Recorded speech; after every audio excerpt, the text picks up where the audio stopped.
You're listening to 5 Things with Lisa Birnbach. Hi, it's Lisa Birnbach, broadcasting to you from the polar vortex.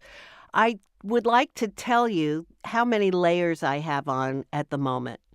I am wearing silk long johns, which will be on my body probably till March or April. I am wearing, actually, I'm not going to tell you because it's going to come up in my 5 things, but it is very cold here on the East Coast. It is very cold in the Midwest.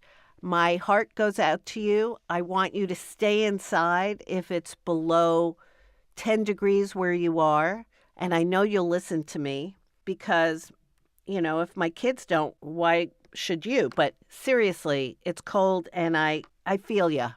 This episode of the podcast will feature my very good friend, E.JeanCarrol. She is an iconoclastic woman who lives in a small cabin in the woods filled with books and books and books. But also, what she is a wonderful writer and journalist. She writes the AskEJean column in Elle Magazine, only 26 years so far and going strong. And she's just fun. So I can't wait for you to hear her. In the meantime, let me tell you my 5 things because they're important to me and they made my week better.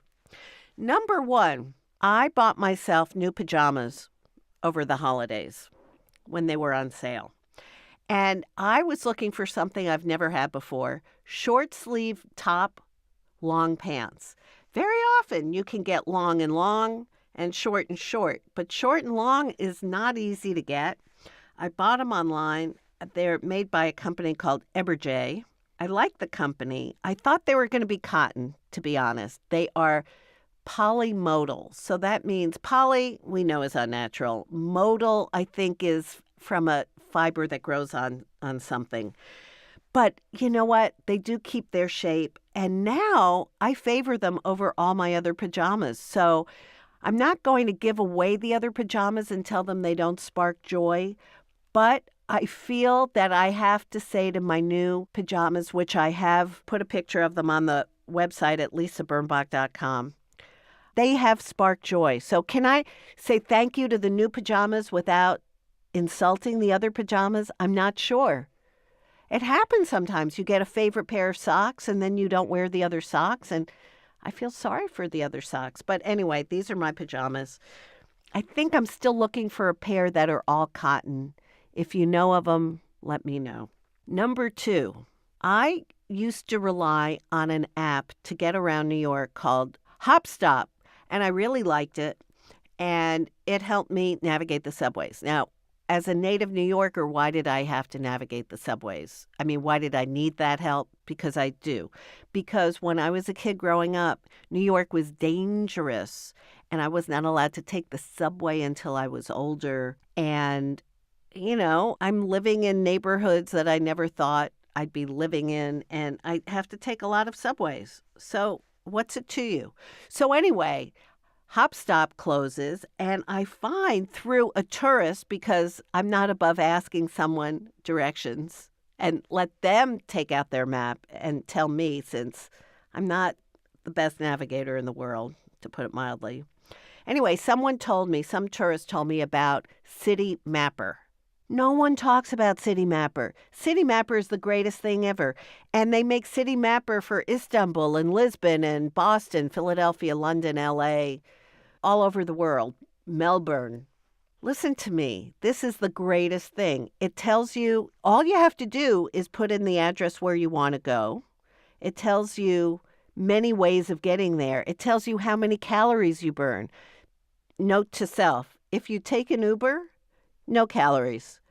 It tells you how long it takes to walk there and how many calories. It tells you which exit of the subway station you should leave if it's raining, because they want to keep you dry. And then the thing that really won me over, City Mapper will actually estimate the amount of time it will take to get from your home to your destination by jetpack. Okay, I know there's no such thing as a jetpack yet, but it makes me laugh every time. It's called City Mapper. It's free. I don't know how people navigate without it. And now that I know that you can get it for 40 other cities, I'm going to make sure that I download it next time I travel to one of them. You're welcome. Number 3, one of the layers I'm wearing right now over my silk long johns are flannel lined jeans. Okay, people. You can't afford to not have lined pants when it's the polar vortex. I bought a pair for my fella. He liked them. He's not wearing them today, but he likes them. And I got a little jealous that he had lined pants. So then I had to find lined pants. And it's not that easy to find pants that are warm but don't look really bulky and terrible. And also, feminine-ish. Not like something a Kardashian would wear, God forbid, but that you can tell. Anyway, I found a pair at Old Reliable, LL Bean, one of my favorite resources for sturdy winter stuff. And it arrived in the mail the next day, and I opened them yesterday, and I put them on, and I just knew it was the right thing. It was the right thing. It was an important step in my not freezing. I don't mind the winter if I'm dressed for it. I don't mind the winter on days when it's sunny. It's actually sunny today, and I think it's going to reach a balmy, 11 degrees above zero, so that's very nice. But with the right clothes, you can actually take walks. In the right clothes, you don't feel like a martyr. In the right clothes, you can go run errands. So these are my go-tos or must-wears. Number 4. The Great Gatsby is one of my favorite books of all time. Now, F. Scott Fitzgerald was a beautiful writer. There are things he's written that I, as a writer and an aspiring writer, will never do right. He can undersay something and you understand exactly precisely what he's trying to say without saying, but you see, that's because she was sad because he was married to someone else. No. He just was so spare when he had to be and so lyrical. Well, there is a theater company called the Elevator Repair Company that has produced for many years an 8-hour production called GATZ, G-A-T-Z, which is a full reading of the entire book of The Great Gatsby in front of the audience. You're looking at what seems to be a kind of drab and dreary office, and a guy is trying to start his computer. He can't start it. You think he's looking for the manual for the computer. He opens his Rolodex, and out comes a book, and he starts reading. When I was in my younger, more impressionable years, or however the book starts, and it sets a spell. And over time, the people who are clerks and coworkers in the office become Myrtle and Jordan and Gatsby and Daisy and Tom and Nick. And it's very magical. There are 4 breaks in the 8 hours. Some are intermissions and one is a 90-minute dinner break. I will say that going out to dinner, which I had to do because I was hungry, and I'd already been in the theater 4 hours, going out to dinner sort of broke the spell. And suddenly you're not in 1927 East Egg, New York, or West Egg, or whatever year it was, and you're not at Gatsby's estate, and you're not lovelorn, and you're not a bootlegger. And in a way, I wish we could have eaten right there to stay in the mood, stay in the moment, stay there. But, you got to do what you got to do. Anyway, it's playing for another few days or weeks in New York at NYU at their wonderful Skirball Center. It's called GATZ. And let's say you don't want to sit in a theater for 8 hours and watch people read and perform The Great Gatsby. I understand that. But I would recommend that you pick up Fitzgerald again to remember what an extraordinary writer he was.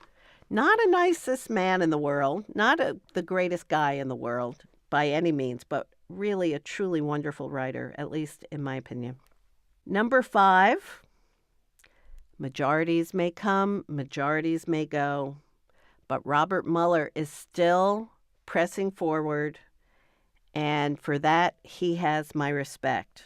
Okay, today is a very special day on Five Things with Lisa Birnbach, or whatever you call this podcast in the privacy of your own car, because my excellent friend, E.JeanCarrol, the purveyor of the longest living advice column in a magazine, and I know you all know what magazines are. E.JeanCarrol's column, AskEJean, has been running for 20 years, is it? 26. What was I thinking? 26 What were you years. thinking? Anyway. You were there at the inception. I know. I'm bad at math. But E.JeanCarrol is somebody I go to for advice, as do so many Americans and other people. And E.Jean is currently speaking from a tiny plaid cabin in upstate New York. And I worry about E.Jean all winter long. And for many of those 26 years, I worry about her. And I always make her call me when she gets home. And I also make her promise she won't shovel her own walk. Hey, Jean, welcome to the podcast. Lisa! I'm so happy to hear from you. I'm always delighted. Thank you. Delighted. I am too. Now, is it fair to say you live in a tiny plaid cabin? I live in a teeny cabin on a little snowbound island about the size of a mattress. The cabin is about the size of your living room. Uh-huh. And it is so wonderful up here. Lisa, it is so wonderful. It's so cold and the snow is so high, and I love it. Well, you're sort of snowbound for the rest of until the spring. I know. And by the way, it's a good thing we're doing this on the phone, because otherwise you would call and say we can't get out. You have different weather systems up there. I know. You're practically in the Arctic Circle, as far as I'm concerned. It's so wonderful. I had to put on cleats to walk to the mailbox, because under the snow is a sheet of 2-inch ice. Yeah. And so this is why I worry. The cleats. Do you have cleats? I should have put those on the list. Do you have cleats? I don't own cleats at the moment. I think I once had a pair of cleats that I could snap onto my boots. I don't know where I was that I would need such a thing. Was it Champs-Élysées? No, I don't know. I once had them. I don't have them anymore. I'm always scared of falling, though.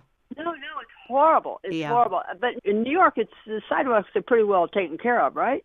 Yes. And actually, right now, New York is funny. Up in our neighborhood, there's so much salt on the ground and no snow. So they got the formula wrong. No snow, but a lot of salt. Yeah. Wait a minute. You have no snow in New York City?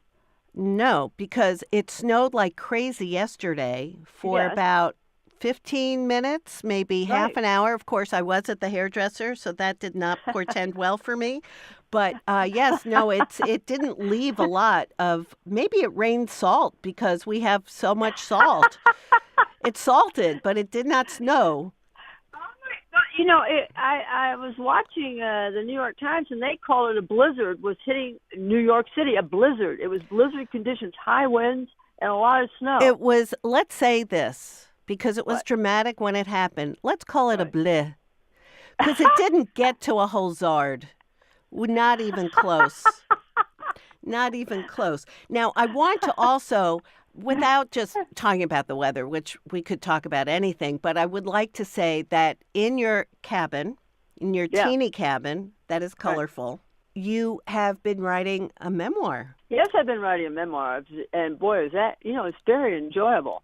Being a journalist for, 40 years, where you have to listen to tapes, edit your tapes, get the tapes into the book. And when you're writing a memoir, the tapes that you're listening to are the tapes from your childhood, and they're running through your head. It's just an amazing, jubilant, and horrible experience. You've run tapes from your childhood to your head, right? Oh, yes. Oh, yes. So, But at this point, I'm not sure how much of it is authentic memory and how much of it is memory with kind of sandcastle drips of other people's memories, yeah, of emotional right. states, how that affected what I think happened. You know, I'm sure you know this with your brother and two sisters, that it's kind of Rashomon. You remember one day at the county fair one way, and they have three different Yes, memories. that's exactly right. Except I have chosen in this book, I've only asked them, I've run it past my brothers and sisters, and this is going to be unbelievable, but they agree with my version. Wow. No, really. You are And fortunate. even on deathbed scenes, etc. But I rarely mention my family in this memoir. Well, I've That may be one of the reasons. that may be why. Well, you've certainly had a singular life that a girl from Indiana could have. Yeah. I mean, Raised in a little schoolhouse. Crawfordsville, in, right? Is that where you grew up? out, You always say Crawfordsville. Because Anybody from it's me showing off, me Wait a from minute. New York, pretending that I know anything about Indiana. But I've been to Bloomington, I've been to Indianapolis, and I've been to Crawfordsville. Now, As Lisa, everyone what would. is Indiana University's, because this is one of your strangest talents, Yes. what is Indiana University's fight song? Indiana, oh Indiana, Indiana, I we're all love it. for you. Okay, Lisa, Yes. what is Wisconsin's fight song? Wisconsin, Wisconsin. No, I don't know. I don't You know know. Wisconsin. I Yes, you don't. do. I do? Yeah. Could you hum Well, a few bars? isn't it on Wisconsin, on Woonsocket? What is it? Oh, yeah, but it sounds You familiar. used to know every Oh, you see, that's why I'm school. not writing a memoir, because my memory isn't what it was.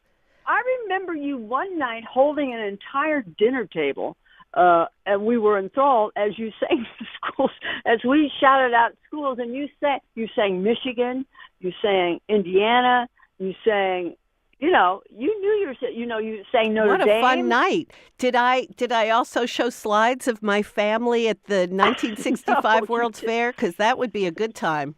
Wait, you know Notre Dame's fight song. I do, but I'm not singing it. I know what my voice sounds like, and I can't do that too. The few Anyway, it's one of your remaining. strangest talents. But I- you know why you had this talent? Because Yes. you, when the Preppy Handbook came out, you actually went to almost every college in America, I right? went to about 500, and I eventually wrote a college guidebook because there wasn't the kind of guidebook that I thought Right. students could use. So I Oh, wrote that's that brilliant. and didn't That is realize that I would be traipsing around the country carrying yearbooks, course catalogs, and so on till I got crippled. But whatever. This is about you, not me. No, well, that's why you know all the fight songs, and I'm a little disturbed that you've forgotten them. Well, I think I'm going to have to get you a record or something. We'll have to get, there's CDs out there with fight songs on them. oh, that would be good. That would be very good for me, because then I could enthrall another dining table when I run out of stuff to say. And we could play them. Yay. We could play them on the podcast. Now, I We want to could. I want to ask you though. You What? have written about an interesting gang of people. You have written, of course, about your old friend. You wrote a book about him, Hunter S. Thompson. Yes. You wrote an incredible piece, I think, for Esquire on the old boyfriends who got away. Oh, yeah. I went, you know what? I went on the road and visited my old boyfriend. I thought that was the greatest idea ever. It was so delicious. It was so, and the boy I was still in love with, 30 years later. I got off the plane and he came to meet me at the Phoenix airport. Now that is love. That and is as love. He came towards me, Lisa. This was a man who was on the cover of Sports Illustrated. He was an Olympic swimmer, and you know what Olympic swimmers look like. They're like gods. Gods. And here he comes walking down the airport, and he must have weighed 300 pounds. And so The love of my life. And, yeah. It just ended just like that. No, it didn't. You still love him. It was like Humbert seeing Lolita at a later age, and he still loved her. Oh. Oh, is he married? He was still himself in there. Is he married? He got married about 3 or 4 years ago to a woman named Jean. I rest my case. Well, yeah, he can't get you out of his system. Well, who could? Who could? Really? I can't. I can't quit you. So yes, wow. I went on the road and it was fabulous. And, no, but you've had a very adventurous life. You wanted to work in advertising. So where did Elizabeth Jean go? This Hoosier went to Australia to work in advertising. I mean, you are a character from a wonderful Anita Luce book or something. Thank you. Thank you. You are now, welcome. May I just say, not Australia, South Africa. Seriously? Although you went to South Africa? Yeah. Did not know that or forgot. Yeah, I went to South Africa. It's in the brain with the Wisconsin fight song. You know why I like the advertising in South Africa? Because I worked for a company called Delzois, and as you know, at the time South Africa had Afrikaans, right, and the English, right, and this was run by a famously philanthropic Jewish family called Delzois, and they did more to help that country because it was still apartheid. Of course, yeah. And I got to say, the Jews really stood up and got the country straightened out. Got to say that. They really, they fought the good fight. There's a big Jewish population in South Africa. I don't know why. You probably do. I guess they left Europe for South Africa. They wanted to go as far away as they could. Right. And a lot of South Africans now in America. We had my pediatrician was South African, fantastic pediatrician. Yeah. Yep. Well, they were just wonderful people because that was dire circumstances. I went to South Africa to go to Kruger National Park. Oh, wow. Because it was the last place you could see the white rhino. Wow. So, of course, you say adventurous, that's why I went there. But I stayed and then did advertising. So that was, that was interesting. I bet. I dated a count. Only in South Africa could you date a German count. Really? I love that place. Have you ever been back? No. That's a place I would like to go. Maybe you should go back there. Maybe we should go. Okay. That would be nice. That would be nice. It's only a 12-hour flight from New York. That's not bad. I've been on worse. And I did say only 12 hours. But we digress all the way to Johannesburg. What I would like us to do is I would like to hear your 5 things that make your life better. You were kind enough to send me your list in advance so I can prompt you. If you need prompting, I don't think you do. Number 1, I'm slathered in number 1. You are slathered in number 1. I know this without even seeing you. And your number 1 is? Vaseline. That's right. And boy. Miss E.JeanCarrol is always slathered in Vaseline, and having embalmed herself for the last 40 years, she's in exquisite shape. Tell the people. Lisa, do you know how cold it is out here? It was 3 below when I went to bed, and it got to be 7 below. That's not with wind chill. That is actually 7 below. It's now up to about 14, I think. But in order to go outside, I suggest to your listeners, to that vast ocean of listeners that are, spending lots of money on face creams. If you want to protect your skin in the winter, moisten your face and then slather on the Vaseline. The cold cannot get through. Oh, wait. So you apply the Vaseline when your skin is damp? Oh, yeah. Oh, so it forms a barrier. Yeah, it's a barrier cream. It's like a steel slat barrier. Exactly. For your skin. Yeah, know that swimmers grease their bodies when the water's cold. I didn't know Remember it was when- Vaseline. Why did they do that? It cuts. It keeps the cold out. Oh. No, it's just for and diaper. It's Remember you yes. So it's insulation. Exactly. But let's also tell our miles of listeners that you wear Vaseline all year round.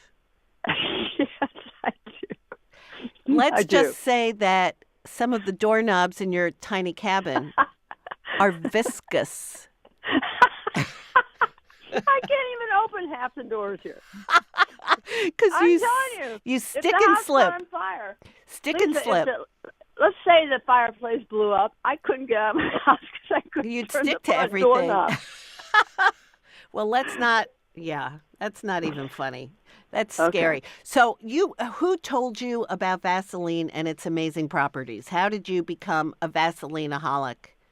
Well, remember, we hark back to the beginning of the conversation. Mike Troy, the Olympic swimmer, Yes. who won, several gold medals, who was on the cover of Sports Illustrated, gave me this tip because he had beautiful skin. And how could he? Because he's in chlorine all day long. Well, he put it on his face. Wow. Look at that. And would you be able to estimate, do you buy your Vaseline supply online or do you go in person and with a wheelbarrow and just get a year's supply at once? How many do you go through in a year is what I really want to know. I pick up 2 little I like the small ones with the pop tops. Yeah, I like those. Aren't those nice? Yeah. I get 2 a month. That's not One for my hands and one for my face, and then one for my body. So Right. that's 3 a month. 3 a month. Yeah. 3 a month. That's not bad. Maybe you could be a spokesperson because you do have beautiful skin. Let me Thank say. you, Lisa. And it could you know be what? the Vaseline Petroleum. Do you know what those 3 pop top jars come to? It About comes to less $3. than $10. Yeah, I know. I buy Vaseline for the winter when my nose gets chapped from my colds. It softens my... good idea. Yes, I'm going to put some on later today. Number 2 is something I think I've had, but I'm not positive. Your number 2, I've seen it in the store. Let's put it that way. In the freezer section. Yes, that's exactly where it is. And it's the famous Ezekiel bread. And this is a bread called Genesis 1. Don't get me started on Genesis. Do you want to get me started? No. But it's okay. but the Ezekiel Genesis breads. 129. But the Ezekiel breads all have biblical verses in their Yes. names. Okay. And this is sprouted whole grain and seed bread. It's okay. Are you sitting down? Yes. It's alive. It's 16 grains and seeds from 13 different lands. Oh my goodness. Are the ingredients: organic sprouted wheat, filtered water, organic malted barley, organic pumpkin seeds, organic sunflower seeds, organic unhulled sesame seeds, organic unprocessed wheat bran, organic sprouted spelt, organic sprouted corn, organic sprouted soybeans, sprouted chia seeds, organic sprouted barley, organic sprouted millet, organic sprouted rye, organic sprouted brown rice, variety 5 grain and seed blend, organic sprouted flaxseed, organic sprouted quinoa, organic sprouted chiff, organic sprouted amaranth, and yeast and sea salt. It sounds delicious. This is not something you're going to put a bologna sandwich on. You're not going to put anything processed on Ezekiel. No, it's Lisa. Yes. It is the best. I looked up 129, and God said, "Behold, I have given you every herb bearing seed which is upon the face of the earth, and every tree in which the fruit of a tree yielding seed to you it shall be for meat." And the bread is alive, right? Because yes, it's alive. And do you talk to it when you and what you put on it? Do you put butter on it? Do you Sometimes churn your own butter. butter? You don't like butter, right? Oh my God! I put peanut butter on it. Peanut butter. But cheese. but fresh peanut butter, not Yes, Jif. organic fresh peanut butter. So And then it just tastes good. I mean, aside from being organic and healthy, does it taste good? Oh, it's very literary. James Joyce mentioned it's like a seed cake. A seed cake. You've had seed cake. I don't know, but seed cake, I know the term from James Joyce, and that's what James that Joyce, is. Tolkien wrote about Bilbo Baggins had seed cake. Jane Eyre talks about seed cake.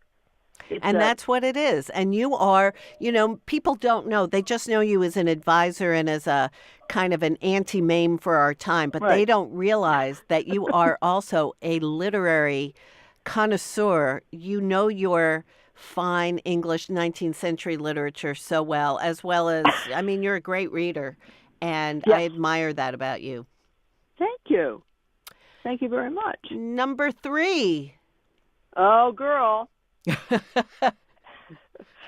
Feria hair color by L'Oreal. Now, I've never used Feria. I'm sure you've tried a bunch. How did you come to the realization that that was the best one? The condition of the hair is just wonderful, and the colors are actually close to what they look like on the box. Now, that's saying something. Yeah. And because you saw me recently. Yes. You saw that my hair had turned iron gray. Yes. Now, it's a beautiful shade of iron gray. It's very Cary Grant, but it looks horrible on me. Well, you don't want to be Cary Grant as debonair. I know. So, Lisa, I bought Feria hair color L'Oreal Extra Bleach Blonde, and I look unbelievable. I bet you do. I look incredible. Is this the color you were meant to have? Yes, do you think? This is what I was meant to have. Yeah. Oh, I bet you look so fantastic and lively. And do you have to wear a lot of bright lipstick with the bleached? Oh, that's a good idea. I hadn't thought of that, but I will. Lisa, it just looks unbelievable. Oh, I'm so excited. Good. I'm so excited. It's nice to feel that way, especially after a long year of stuff. Of the steel gray. That was, Yeah. Some women really look good with steel gray hair. I can't remember. I can't think of any right offhand. Can you? Who looks good with gray hair? Lillian Ross looked good with gray hair. Hers was kind of steel gray. I never knew her when she had brown hair, so. Well, she was one of your great friends. Yes, boy. She was. What a woman. Yeah, she was something too. She was another sassy gal. Well, I think playing around with hair color is a great idea. Oh, be quiet. You are making that up. I remember when you went on the road and had to do your own hair color for 2 weeks. Yeah. And you were like, oh! Well, there was that older box. I put a box of brown rinse on my hair, but I guess I'd had it in the back of my cupboard for a long time, and it turned my hair bright blue. So I'm not and it was about 2 a.m. in a hotel room somewhere, and I was going to be on TV in the morning, and it wasn't good. What did you do? You went on with blue hair. What did you do? No, I washed it right out. Oh, good. And I had, brown hair with gray roots and blue tips. Very attractive. Hey, no, that's a learning moment for us, because if you get cheap, let's say they put a Feria on sale, it's on something on the internet, don't get that $8 box of that night. It's just too old. You have to get fresh hair color box. Yeah, and you know what? Those companies should put a sell-by date or a shelf life thing. They really should. Because they really, that was quite a learning moment. Never again, as they say. Number 4, for a person who lives in the country by herself, what is a pellet stove? Yes, number 4 is the pellet stove. So to keep a little cabin warm, I have it looks like it's a big square with a chimney, and what I'm burning is something called a pellet. So they're tiny, they look like rabbit food, but what they are is, you know how in the housing industry, wood goes to sawmills. Right. And when sawmills saw wood, sawdust falls. Right. And so it used to be that was just going to waste. Now they take the sawdust and form it into tiny pellets. And I am burning tiny little pellets. And it's the most environmentally perfect way to stay warm. Way better than electricity, way better than wood-burning fireplaces, because it's so environmentally correct. How many pellets do you have to heat at once in order to warm the cabin? Oh, it's just a little tiny burner. It's just a little. The burner part is about the size of a big coffee cup, and that's it. These little it burns very, very hot. That's incredible. I know, it's great. What does it do? What does it do? How long does one of those little pellets last? Well, I go through 30 pounds a day. Wow. And I just put it into the top. I pour it in, and then it drops down. Depending on how hot I want the house, it'll drop down. 2 pellets, 3 pellets, 10 pellets. Every minute, whatever I need. Wow, that's incredible. But you think of it, you think of the bars that used to have sawdust on the floor, and these giant factories must just, what a great resource that would otherwise not be used at all. Exactly, and it's cheap. Way cheaper than buying wood, right? No, it's really fabulous. And the stoves themselves are not very expensive. And, you just put a little chimney, and there you go. And how long have you had the pellet stove? I've had it for about 15 years. Wow. I've had like 4 of them, Yeah. Wow, that's so cool. I know, I love my pellet stove. A pellet stove, okay. And that is pellet as in little pellet, not a pellet like a quart. But I'll put this all in my blog on lisabirnbach.com. And once I write out pellet. I love your blog, by the way. Thank you. Thank you so much. I love it. It's always entertaining. Why, thank you. Every week. I love it. Oh, thank you so much. You are too kind. Now, E.Jean, you have a 3-way tie for number 5. I'd like you to, if you could, explain to our listeners what you were considering and how your number 5 won. This is so close. I have staggered around the place today trying to figure out which I should go with, but one was slightly came in first. But in the third place, tied. Okay. It's a 3-way tie. 3-way tie. My first consideration is the sitcom called The Good Place. Have you seen this? I have seen the first 3, and I found it charming. Oh, it's funny, and it's about ethics and philosophy. I know. People love this show. Show. Kristen Bell is like a miracle, and Ted Dan. It's just the casting. It is. I've never heard like Kierkegaard. They will do the whole thing. It's about being a good person, and they're. Isn't that incredible that there is a sitcom about being a good person that's actually funny and also not square? Yes, I can't. I'm just as and the whiplash surprises in it are they're just amazing. I love it. And at night I will sit down and watch one episode. It just puts me in a really good mood. That is really good advice because I'm watching the news right before I go to sleep, and you know how No, are you? Yeah, and you know how that works out. Are you seriously? Well, I don't go to sleep. It's stupid. Yeah, I'm going to start watching The Good Place before I go to bed. It's just wonderful. And also taking sleeping pills, but that's a whole other thing. Are you really? No. Don't worry. I'm not. But I don't sleep great, and maybe watching something funny and uplifting is a good way to say goodbye to the day. Yeah, Lisa, if you're watching the news, that's like watching The Sopranos right before you go to sleep. I know. It's like watching a horror film. No, exactly. I know. Oh, my God. All right. So the other thing in the three-way tie is Anthony Pohl's A Dance to the Music of Time. I have this book in my bookshelf. I have never read it. I know I'm ashamed. Not. Right. I hadn't either. And I thought, okay, because it's 12 books long. Right. And nobody wants to tackle that. Boy, oh, juicy, fabulous, unbelievable love stories and characters.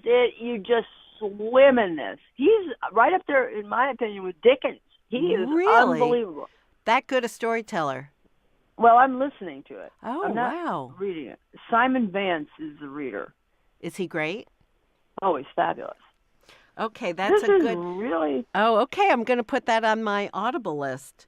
Dance to the Music of Time, 12 volumes. Okay. You got 3 months of heaven coming up. Aw. No, it is, and one of the female characters has never appeared in literature before. She is stunning.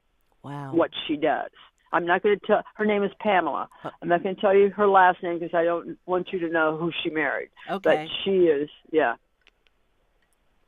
Oh, these are real people? No. Oh, okay. To me, they're real. Of course. Okay, so wait. These are great. These are great contestants for your number 5 best thing. So the first is The Good Place. Yes. The second is Anthony Pohl. How do you pronounce his last name? Pohl. He pronounces it Pohl. Pohl, even though it's spelled Powell. Oh, yeah. And your ultimate choice for number 5 is Nancy Pelosi. She is a badass, isn't she? Words fail you. All I can do is shriek with happiness when I think of her name. She just, you know what? She has firmness. Yes. She's firm. Well, she doesn't seem shrill or worried. No. She just seems utterly confident, and you're right, and firm and resolved. My God, what a woman. I'm very impressed with her, and really, I was so disappointed when the new crowd coming into Washington wanted to get rid of her as speaker because she really gets things done. You know what, Lisa? You brought up probably the very reason why it was good that they challenged her because she became firm. She had to show her stripes right at the start. You know, you're right. She didn't have the option to. No. Yep. Got her ready. Well, she's great. You're great. You're fabulous. Well, there we are. So I'm going to say goodbye to you in your pellet-heated cabin while you get ready for your work at Elle Magazine this week. And I urge everyone to read your column at Elle or Elle.com. And when your memoir comes out, we will have you back. And I am making you dozens of deviled eggs for your book party. You know make that. The best in the world. Thank you. They are the best deviled eggs I have ever had in my life. Well, that's very kind. I so look forward to that. Okay. Well, Adios, you stay Lisa. warm. Adios to you. You. Thank Bye. you. Bye. Okay, so stay warm. I mean really warm and act natural. Bye-bye. That was 5 Things with Lisa Birnbach. New episodes every Friday, if she remembers.